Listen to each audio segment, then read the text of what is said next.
I started having cartilage breakdown in my kneecap in 1992, late in 1992.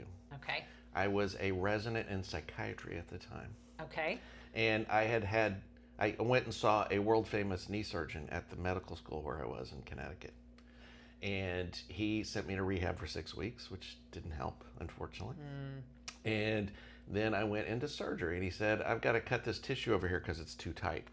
Oh, you had the lateral Well, I relief. give him credit for not doing the lateral release. Okay, what right? did he cut? So I woke up from the surgery, and he said, "Oh, I didn't do the lateral release because, your patella your kneecap was tracking fine when I was moving your knee but you had cartilage worn down almost to the bone on the superior pole of the patella. So I cleaned that up, which means he tore some tissue out. Right.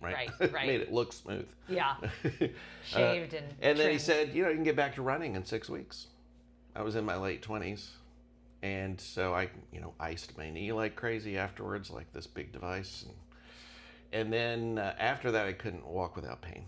So before the surgery, I was walking without pain, but I'd have pain after running. Now I couldn't walk without pain. So I followed up with him. Like, I'm worse. I'm limping all the time now.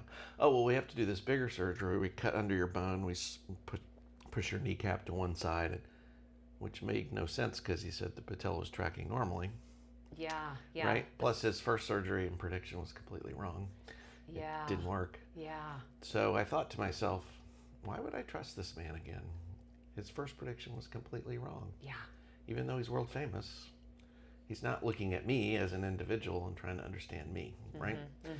So, long story short, that little bad event was a serendipity. It was a gift that I didn't realize, and that led to my career because I started looking for other answers before the internet and social media and all this stuff. Right. I had to go to the med school library and try to read, and I tried to call my older brothers who were doctors and get through that whole process of trying to figure out some other approach, which led me to discover physical medicine and rehab as a specialty.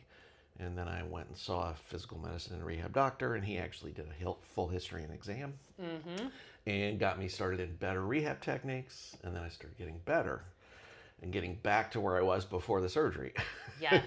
Yes. But then I was kind of stuck in that holding pattern for years of doing the same repetitive exercises for many years to maintain myself. If I backed off on the same repetitive exercises, then and I couldn't ride a bike or my knee would hurt. Oh, interesting. Yeah. So eventually I found prolotherapy, which is the idea of injection to stimulate repair. And I treated my knee, I treated my ankle, which had an old ankle sprain,